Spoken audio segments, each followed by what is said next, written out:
Voilà, les pièces sont arrivées. Pièces et os.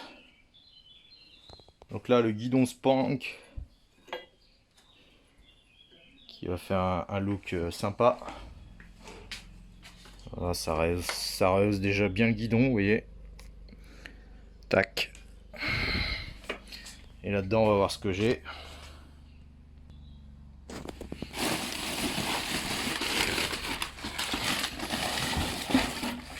Petite plaque motocross. Et les protèges guidons Polysport. Calpier Rap 9. Qui ont mis pas mal de temps, au moins 3 ou 4 semaines à arriver. Voilà, bon, c'est passé par plusieurs intermédiaires. Des fois, il vaut mieux commander directement. Ah ouais, ils ont vraiment l'air sympas. Ça va donner une gueule. Une gueule à la moto. Pas mal du tout. Bon, puis là... Bon, bah la plaque, on va refaire le support. Les clignots, ils vont dégager. Ils vont dégager parce que quand vous êtes en galère dans des parties trialisantes, bah, ils vous embêtent plus qu'autre chose pour descendre de la moto. Là voilà, on voit comment est faite cette boucle arrière. Voilà, moi c'est le support d'origine de plaque qui a cassé, hein, qui a cassé là, net. Que j'ai déjà modifié 2 fois. Donc je vais voir, je vais peut-être l'enlever complètement. Je vais peut-être l'enlever complètement et faire une patte en métal, facilement interchangeable.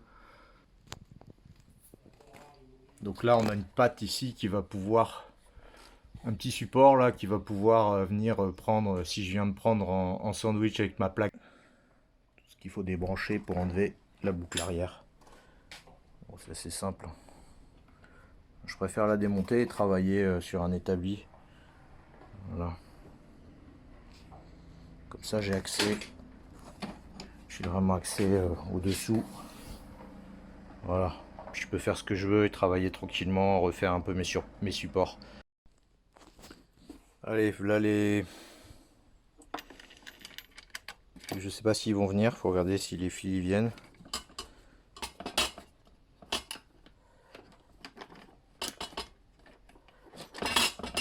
Ah, ça se coince un peu partout. Voilà. Là le clignot.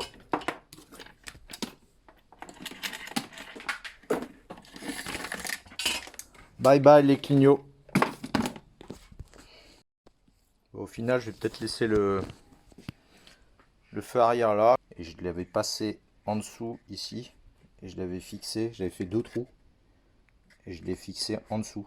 J'ai fait passer en dessous du cadre ici. Voilà, donc finalement il est pas mal. Et puis si je viens recouvrir ici, voilà, du coup le plastique, je vais essayer de refaire un couvercle ici, fermé avec un beau morceau de plastique pour que ça fasse propre et puis qu'il n'y ait pas d'eau. Alors voilà, c'est terminé. Donc j'ai réussi à faire ce que je voulais, c'est-à-dire mettre la plaque à l'arrière, donc plutôt vers l'amortisseur, et le phare je l'ai laissé là où il était. Donc du coup voilà, du coup ça va donner ça. Donc là c'est pas mal.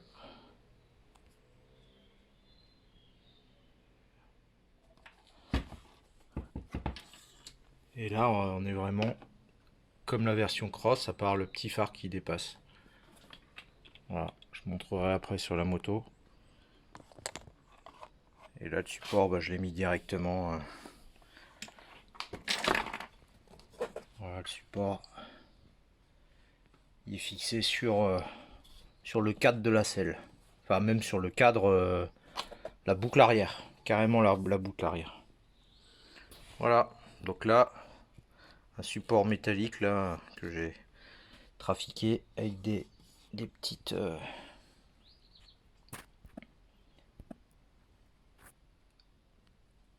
pattes pliées. Voilà, là on voit bien.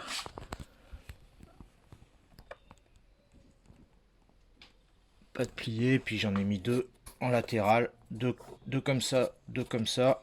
Parce que j'avais pas de platine assez grande. Donc là, ça fait toute la largeur de la plaque. Alors c'est une plaque de 8 cm,5 par 8 cm,5.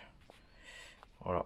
Donc en espérance que la roue, il n'y aura pas à la toucher. Donc normalement, ça devrait passer, mais bon, on verra.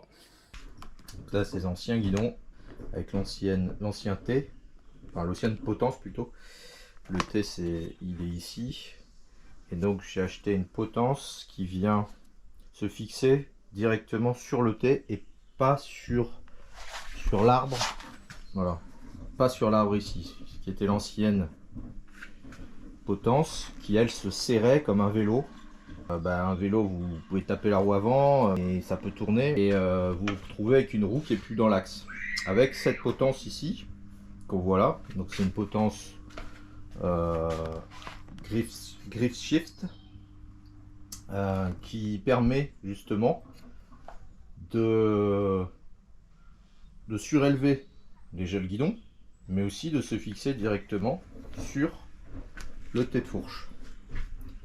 Donc là on peut voir que je lui ai associé un guidon Spank, guidon cintré avec un cintre de 60 mm qui permet de rehausser le guidon de 3 cm.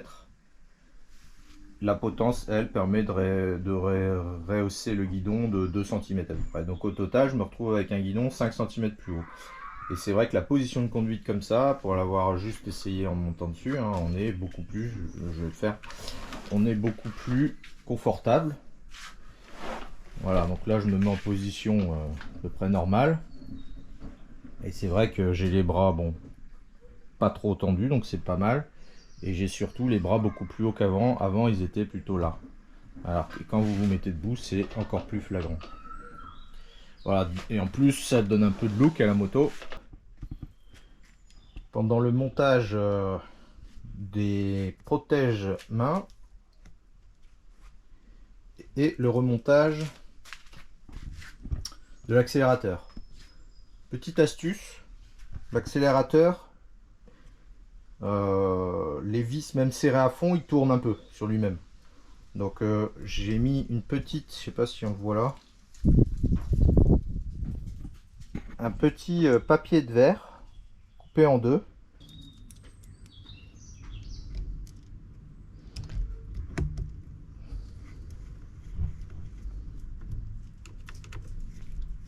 Donc faut bien répartir le serrage. Comme j'ai mis une surépaisseur, il faut vraiment pas serrer d'un coup. Il faut y aller en haut, en bas. Donc là, effectivement, ça ne tourne plus du tout. Donc le problème est résolu. Donc j'ai pas besoin de changer de poignée d'accélérateur. Donc la seule raison pour laquelle je pourrais changer éventuellement la poignée d'accélérateur, c'est que je la trouve un peu dure. Un peu dure par rapport à une poignée normale. Ce qui fait que c'est à la longue, ça fatigue pour rien en fait. Mais bon. Donc là je tourne pour la mettre en position. Voilà. Sachant que j'avais trouvé une position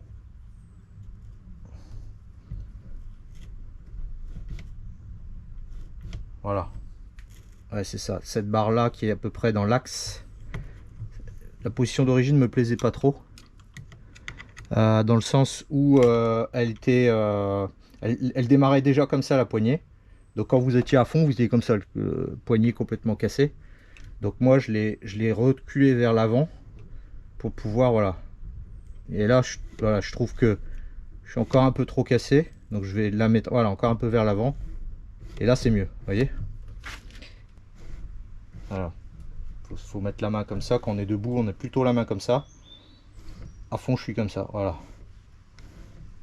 Alors ensuite, autre astuce pour monter les beaux protège-mains Polysport. Voilà, elle commence à avoir de la gueule, vous voyez la moto. Bon là on voit, je ferai une belle vidéo une fois la moto terminée. Et là on voit que ils sont sympas, ils vont bien avec la moto. Ils se referment sur les côtés, donc votre main est protégée aussi sur les côtés. Et puis ça rigidifie le protège-main. Parce que j'en ai vu qui n'étaient pas fermés ou qui étaient repris vers le dessous. J'étais pas super confiant par rapport à la solidité. Là, celui-là, je pense que... Alors s'il tape, il va peut-être bouger. Mais au moins il casse pas. Et il protège quand même votre main. Donc ensuite, les colliers d'origine en plastique, donc ça c'est le truc que j'ai reproché, qui en plus sont du diamètre ici, mais sauf que là franchement il faudrait qu'il m'explique chez Polysport comment il les monte, parce que le diamètre du guidon et de tous les guidons quasiment sont plus gros, alors peut-être pas sur les vélos, mais bon, enfin sont plus gros au centre. Vous voyez, on voit que le diamètre il grossit pour être plus costaud ici, donc lui il a le diamètre du petit. Donc là il passait pas. Et puis il s'écarte pas non plus. Puis à un moment donné le plastique va casser. Donc moi heureusement je récupère toujours plein de pièces quand je bricole. Là j'avais récupéré ce collier d'une trottinette d'un de mes gamins. Et du coup il a bien fait l'affaire. Il a bien fait l'affaire. On voit comment il se serre. C'est un peu le même principe qu'en bout. C'est-à-dire vous venez serrer cette vis là avec cet écrou là pour serrer le collier. Et après vous venez prendre en sandwich le plastique entre cette vis là et l'écrou là. Voilà, donc là je vais faire exactement la même chose de l'autre côté. Vous voyez avec mon collier. D'ailleurs ce collier il ne va pas, parce que je vois, je viens de voir un problème. Voilà, il a une petite butée à l'intérieur. Il va falloir que je la coupe.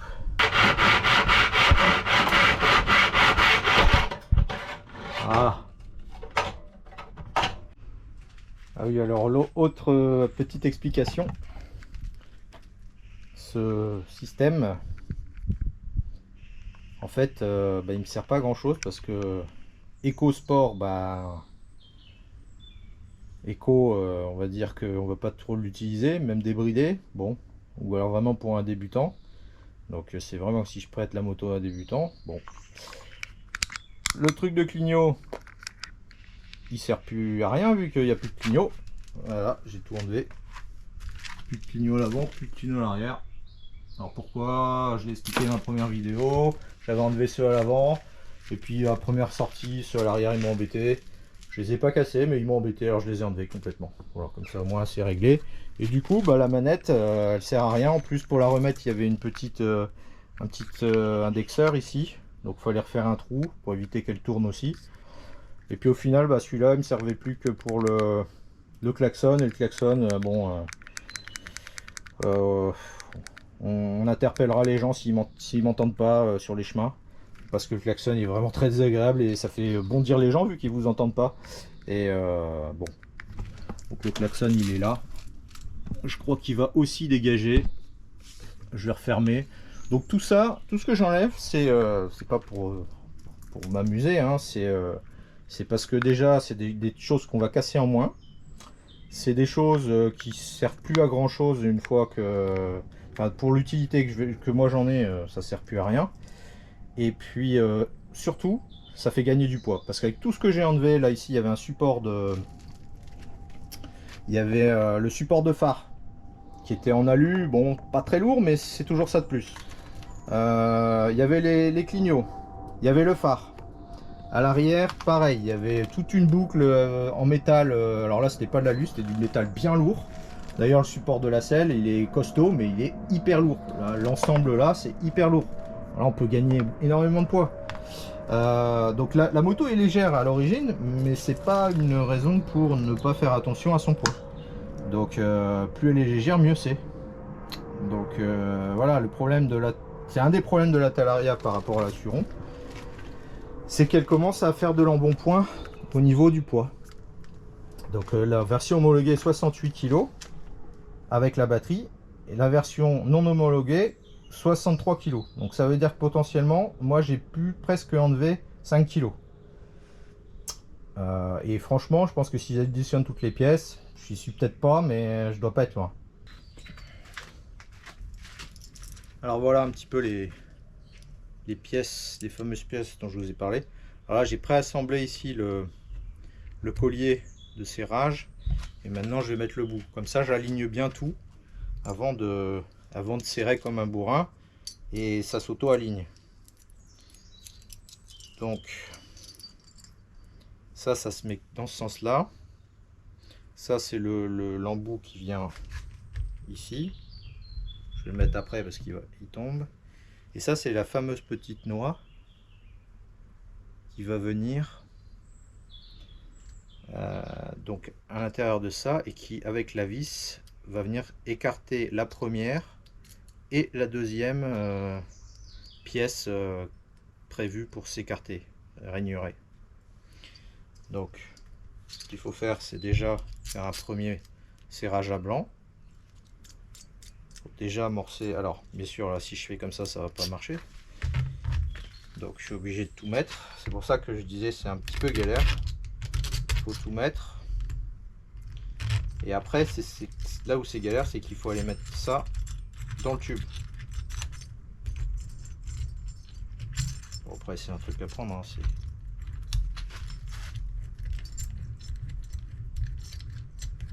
voilà, je viens de mettre en contact, parce que si jamais je serre sans que la noix soit déjà prise, elle tourne folle. Donc il faut bien qu'elle soit déjà amorcée. Alors voilà, je vous filme pour vous montrer un petit peu au niveau des câblages électriques. Alors moi j'ai rien coupé, j'ai surtout rien coupé. Pourquoi? Parce que si jamais je la revends et que c'est quelqu'un qui veut la remettre en condition homologuée, entre guillemets, hein, au moins remettre les clignots, le klaxon, tous les capteurs de frein, enfin, voilà, etc. Tous les câbles sont disponibles, et je les mets là à cet endroit là au niveau du sectionneur. Il y a un peu de place, donc je mets tout ça, je fais des belles boucles et je mets des colsons. Je protège je vais mettre un petit scotch ici comme j'ai fait là pour celui-là. Voilà. Je protège pour l'eau avec du bon scotch, et voilà. Donc ici, pour vous montrer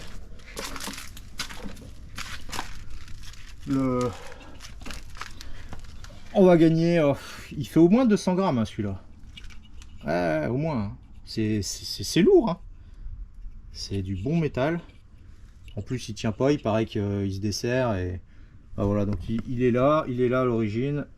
Je l'ai enlevé complètement, et je vais peut-être refermer avec un morceau de plastique pour éviter qu'il y ait de la boue qui passe par le trou, parce que voilà, le cache il se remet comme ça. Voilà, il faut éviter que l'eau aille là-dedans. Donc je vais voir comment je vais refermer cet énorme trou. Voilà, j'avais dit que je vous montrerai un petit peu comment j'ai enlevé le klaxon. Bon, voilà, j'ai juste mis une petite barre une petite plaque de plastique derrière.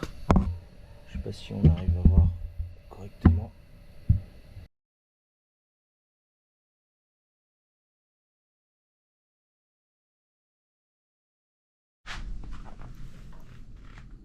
Alors, ça a l'air bon. Je pense que c'est bon. Un peu galère à mettre avec le ressort, mais voilà. Voilà, la moto elle a déjà plus de gueule, hein. Avec les tongs, ils sont un peu, ils sont pas très droits. Ouais, ils sont pas très droits. Donc comment ça se fait qu'ils sont pas droits? Bon, bah voilà. Donc il va falloir trouver une solution. Ils sont forts en arrière.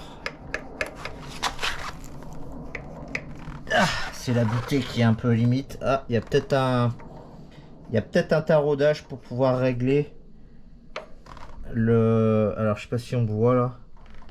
Il y a une vis là. Donc il y a peut-être un taraudage pour pouvoir mettre une vis pour pouvoir régler justement la position arrière. Donc si c'est ça, c'est bien fait. Donc on va voir. Non, ce n'est pas des taraudages pour mettre des butées, des vis qui auraient pu faire orifice de butée, de réglage de profondeur, d'inclinaison du cale-pied. C'est juste un indexeur pour avoir le bon angle. Enfin, c'est dommage quand même que ce soit pas... Alors, est-ce que c'est des cale-pieds Wrap9 pour Suron qui sont pas forcément adaptés à la Talaria, mais je pense que les supports ici sont les mêmes, donc ça devrait marcher. Alors voilà, les cale-pieds Wrap9 sont montés. J'ai galéré un petit peu, je vais vous expliquer pourquoi. Alors déjà ils sont pas fournis avec ni le support, ni l'axe, ni... Donc ça c'est pas génial parce que quand vous enlevez le circlips ici, vous pouvez éventuellement l'abîmer ou l'écarter, et quand on le remet, bah, il sert un peu moins. Donc moi du coup j'ai pas super confiance. Donc je vais essayer de trouver un nouveau circlips pour le remplacer par un neuf. Donc ça aurait été bien quand même d'en fournir au moins à minima. Ensuite ils étaient pas donc sur l'image d'avant vous avez vu qu'ils étaient pas droits. Là il n'est pas encore bien droit, mais il n'a pas encore tassé les petites butées que j'ai mis. Donc on va les rouler puis on va voir ce que ça donne. Donc de l'autre côté on voit, voilà, là on voit bien. Là j'ai deux goupilles fendues. Du coup ça vient bien embuter le bout là du cale-pied, vient bien embuter sur les deux. Donc déjà c'est plus costaud puisqu'il y en a deux. Donc sinon, à part ça, un peu galère quoi, parce que sinon on se retrouve avec des cale-pieds qui sont pas dans l'alignement de la moto, qui sont pas perpendiculaires à l'axe longitudinal de la moto, et c'est quand même pas top. Autre point un peu problématique aussi, c'est la poignée ici. Je sais pas si c'est parce que je l'ai démonté une fois et que le guidon a un diamètre mais très faiblement inférieur à celui d'origine, mais elle s'est mise à beaucoup tourner. Donc j'ai mis ce qu'on fait un peu en motocross, c'est des fils de fer bien serrés. Alors là, comme je les ai bien rentrés, normalement on peut pas se blesser, et avec les gants encore moins. Donc par contre, même comme ça, on sent que la poignée, le caoutchouc, voilà, il est vachement mou et il tourne sur lui-même. Et on le voit là. Pourtant j'ai mis de la colle partout. Là un peu moins, mais peut-être que c'est la poignée en elle-même qui est trop molle. Alors à voir en roulant si c'est gênant. En tout cas j'ai mis ces petits colliers pour que ça tourne un petit peu moins et que j'ai plus d'accroche. Là ça a l'air pas mal. Je pense qu'avec les gants ça va aller, donc on va aller rouler vraiment de la flexibilité. Ça.